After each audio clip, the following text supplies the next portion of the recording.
Dear Jesus, I pray for this day. I pray for everyone in the hospital. I pray for all the hospital workers, that everyone will continue to stay safe.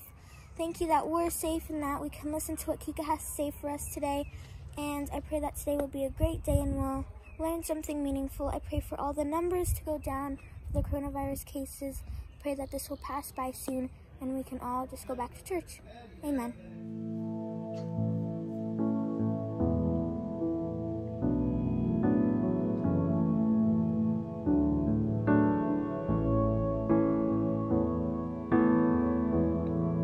It's falling from the clouds, a strange and lovely sound. I hear it in the thunder and rain. It's ringing in the skies like kittens in the night. The music of the universe plays, singing you are holy, great and mighty. The moon and the stars declare who you are. And I'm so unworthy, but still you love me. Forever my heart will sing of how great you are.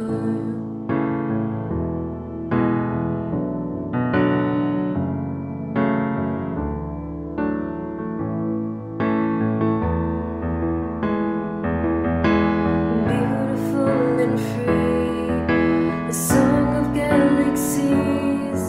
It's reaching far beyond the Milky Way. Let's join in with the sound. Come on, let's sing it out as the music of the universe plays, singing you are holy, great and mighty. The moon and the stars declare who you are. And I'm so unworthy, but still you love me. Forever my heart will sing of you. And all glory, honor, power is yours. Amen. All glory, honor, power is yours. Amen. All glory, honor, power is yours forever. Amen.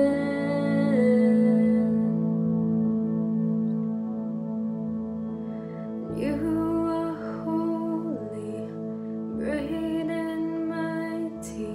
The moon and the stars declare who you are. And I'm so unworthy, but still you love me. Forever my heart will sing of how great you are.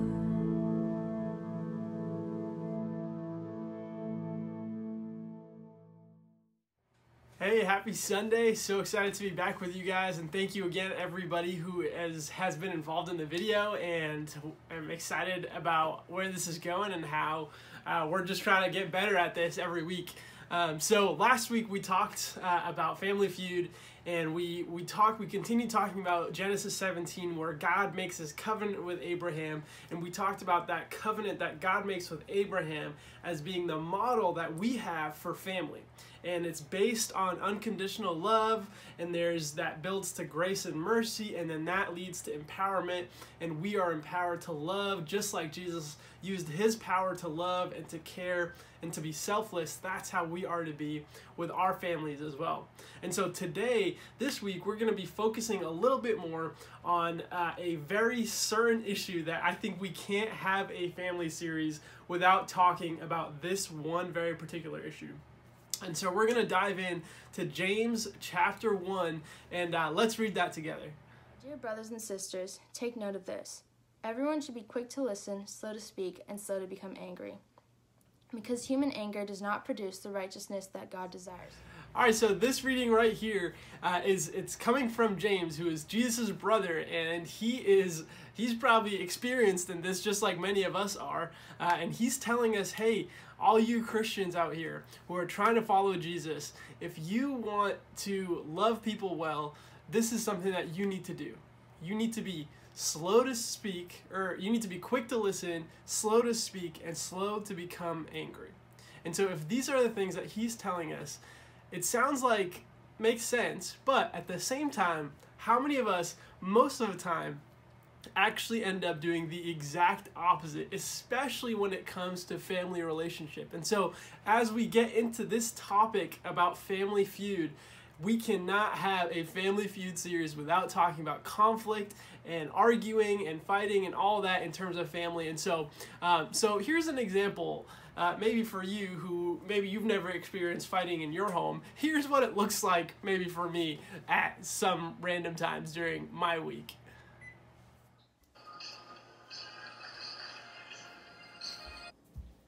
Kika, I feel like you're so childish. Why are you always on TikTok? Yeah, I am a child. Where's my binky? Oh my gosh, you're so annoying. Just let me do what I want to do. It's totally fine. There's nothing wrong with me being on my phone, so just let me be. So maybe that's just us, but I think there's more than just Rachel and I who have these kinds of arguments. And so when you think about what James just said in this passage, be quick to listen, slow to speak, slow to become angry, what does he really mean? I mean, does he mean this? Yeah, I am a child.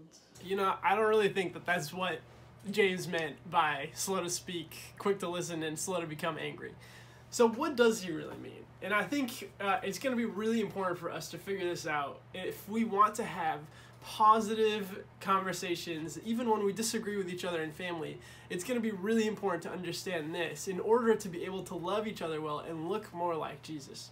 And so in order to kind of like get the most out of this, I actually went to google.com and looked up the best book on conflict resolution, and it's this book called Nonviolent Communication by this guy Marshall Rosenberg, I think. And it's an incredible book, and if you like to read and if you want to learn how to get better at having conversations and conflict resolution with your family or your friends or whoever it is, I highly, highly recommend it. I read half the book in one day because it was so good. And so he talks about these 4 steps that he is going to take us through that are going to help us do this really well. They're going to help us do what James is asking us to do, to be quick to listen, slow to speak, slow to become angry. And so I would encourage you, if you're going to, you should take some notes. You should pull out a notebook or pull out your phone and write some notes in it. At least write down these 4 steps as we go through them, because it's going to be really helpful in terms of having conversations with family and with friends, especially when it comes to conflict. So he starts out by giving this this kind of proposal and this argument, making an argument and saying, hey, every single one of us as a human being, in our nature, in our human nature, we actually enjoy being compassionate, and we enjoy compassionately giving and receiving. And so in any sort of argument, the standard is that we actually would rather be compassionate and give compassion rather than give violence and be angry and be upset and loud and frustrated. Well, frustrated is not, but he says we would rather give compassionately. We would rather receive compassionately. And so how do we actually go from having these violent and explosive conversations with each other to being compassionate, to understanding what the other person is saying and trying to respond compassionately and trying to give compassionately to one another? And so that's where we're starting, and we're going to go to one step at a time to understand this nonviolent communication style that's going to help us to do exactly what James is asking us to do. Let's get right into it. Step number 1 is this. It's observation without evaluation. Observation without evaluation.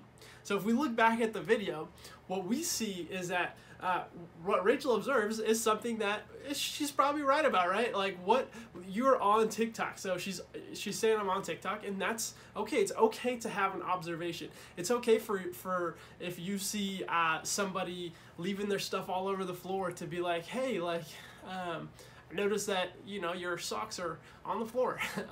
So it's okay to observe. But what went wrong is that there was an observation, but with it came an evaluation. And the evaluation is where the danger comes in, because you're on TikTok or you're on your phone a lot, or maybe not a lot. A lot is too vague. So you're on your phone during the time when we have free time. And the observation is, okay, that's totally normal. The evaluation is, oh, and you're so childish because of it. Or you hear when you're fighting with your sibling, oh, you're such an idiot. Or, oh my gosh, you're so irresponsible. Or whatever it is, these things, these evaluations that we make based on what we observe is where the problem hits. And we have to learn to differentiate and to say, okay, I can give an observation, but I should not give an evaluation. And here's why. Because when I heard, oh, you're so childish in that video, I immediately get violent, get aggressive, and 3 things happen that I do not want to do. I do not want to be quick to listen, because I want to say, oh my gosh, I don't want to hear any more of this, blah, blah, blah, blah, blah. Okay, I'm gonna fight this, and so I'm gonna be quick to speak. I'm not gonna be slow to speak. I'm gonna be quick to speak because I want to defend myself. I want to say, what you're saying is wrong. I'm not a child. Or maybe I'm gonna be self-fulfilling and I'll be like, yeah, where's my binky? You know, so I'm gonna fight this, and I'm gonna say, yeah, you know what?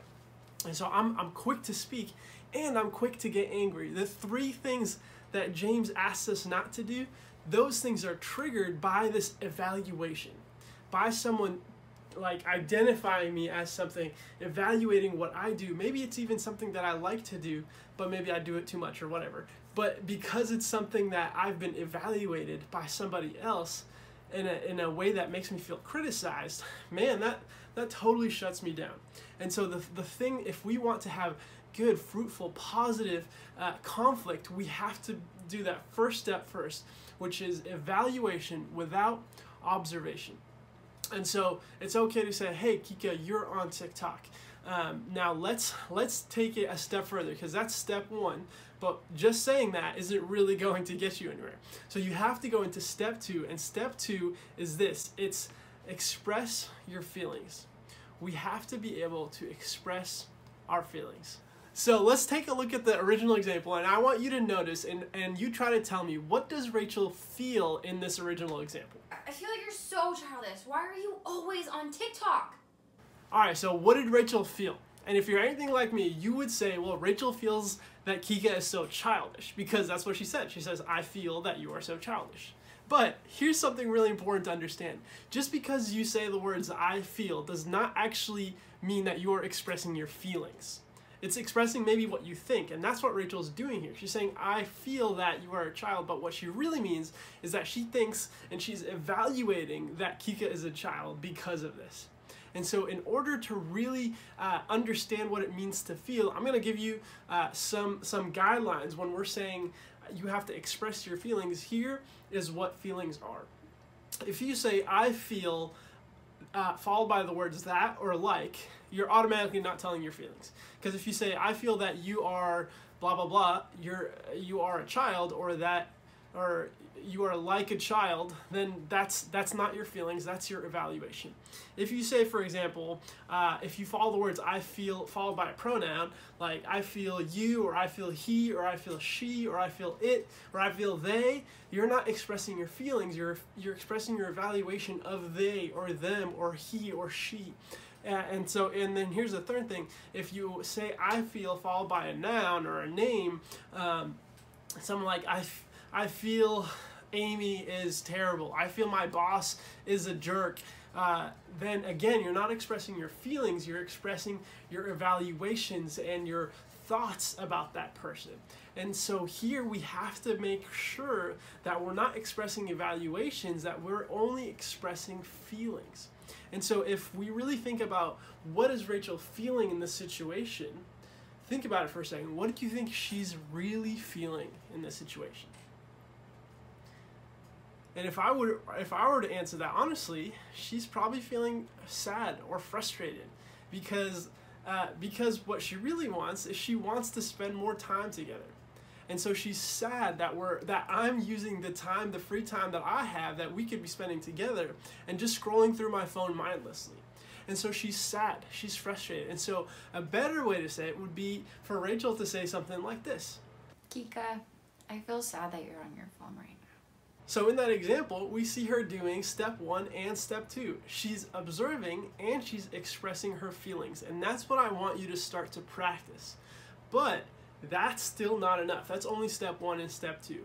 And so we have to go to step 3 and step 4, and we have to do all 4 of these in order to have a positive, fruitful conversation.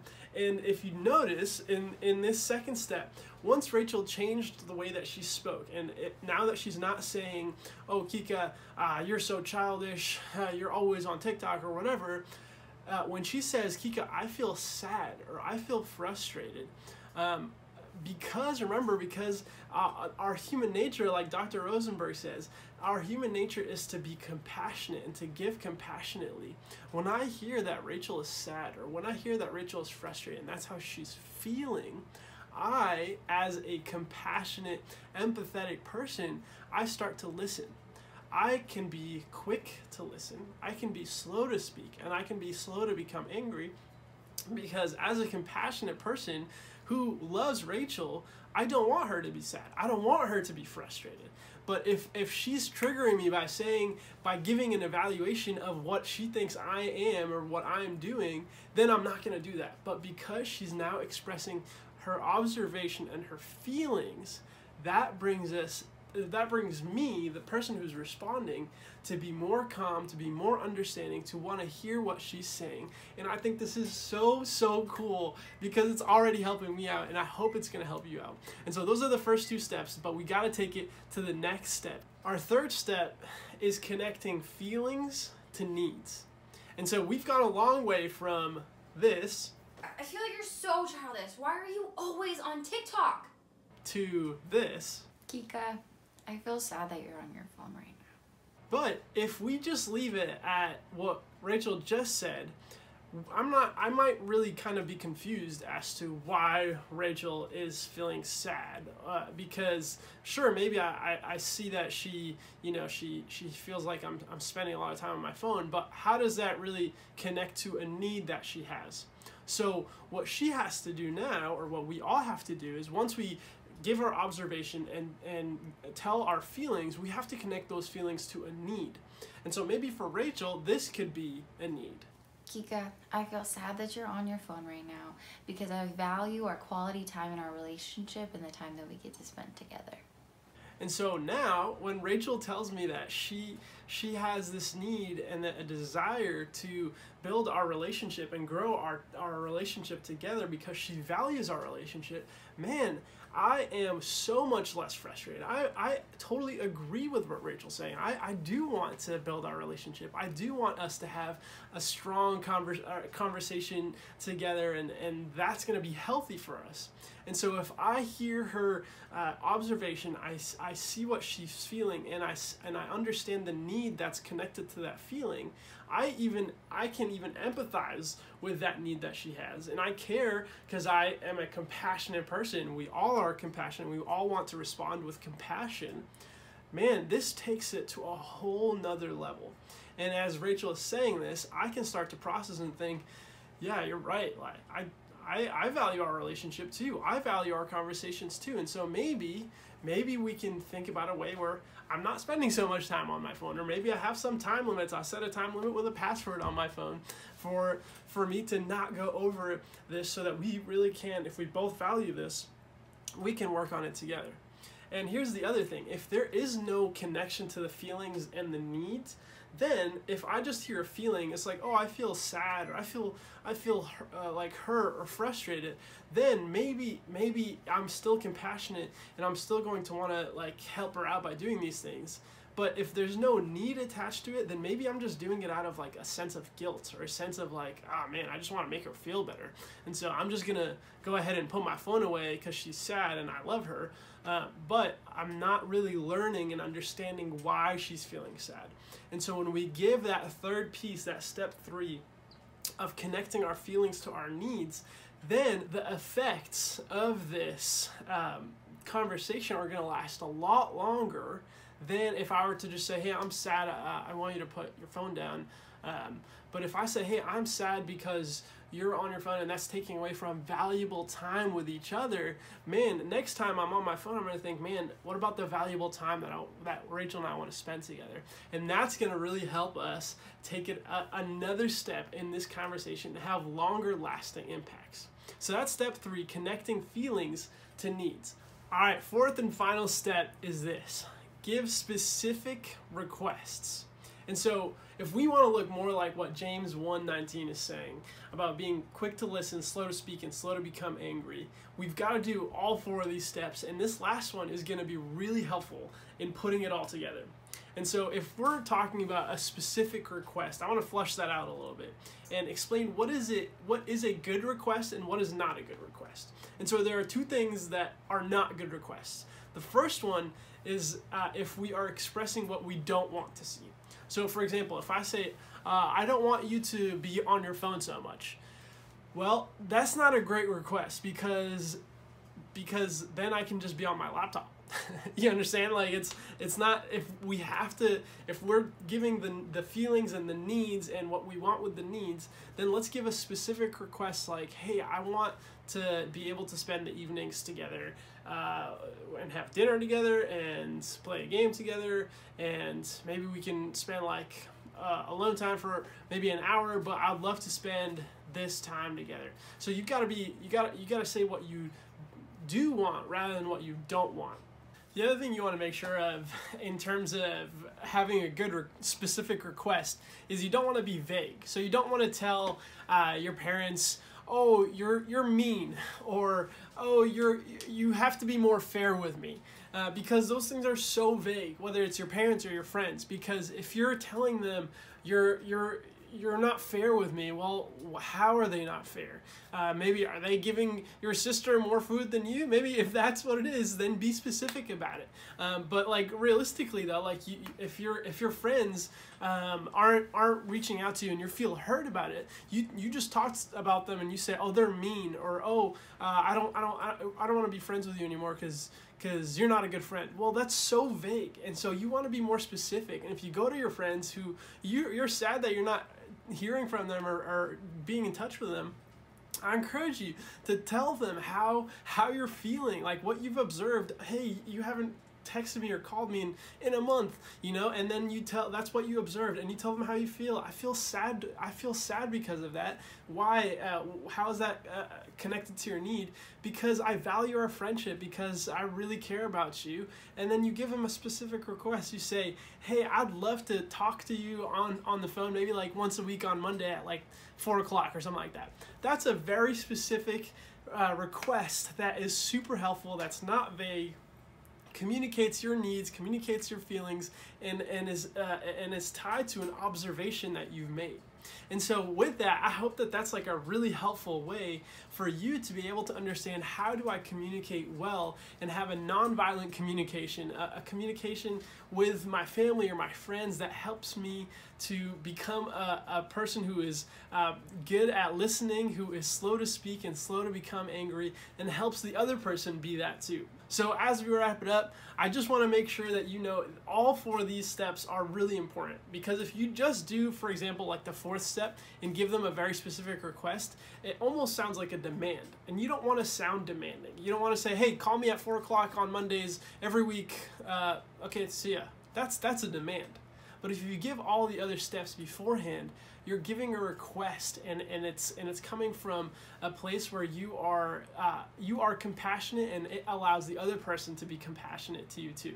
And so I love you guys. I think this is going to be a really helpful way for us to really look more like Jesus, to love more like Jesus, to have even difficult conversations more like Jesus. And if you liked it, please let me know. I could do a part 2 for this, because this is packed and it's so helpful.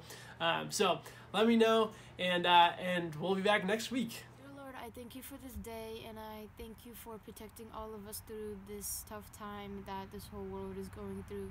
Please, Lord, help the people that are sick, and help the doctors and everyone who's trying to figure out a cure for this sickness that's going on. Please, Lord, keep on protecting us, and hopefully everything will end soon, and everyone's gonna be fine, and not one of us will get sick, Lord. And hopefully for the people that got sick, they get better and don't die, Lord. I thank you for protecting us every day and staying with us. Amen.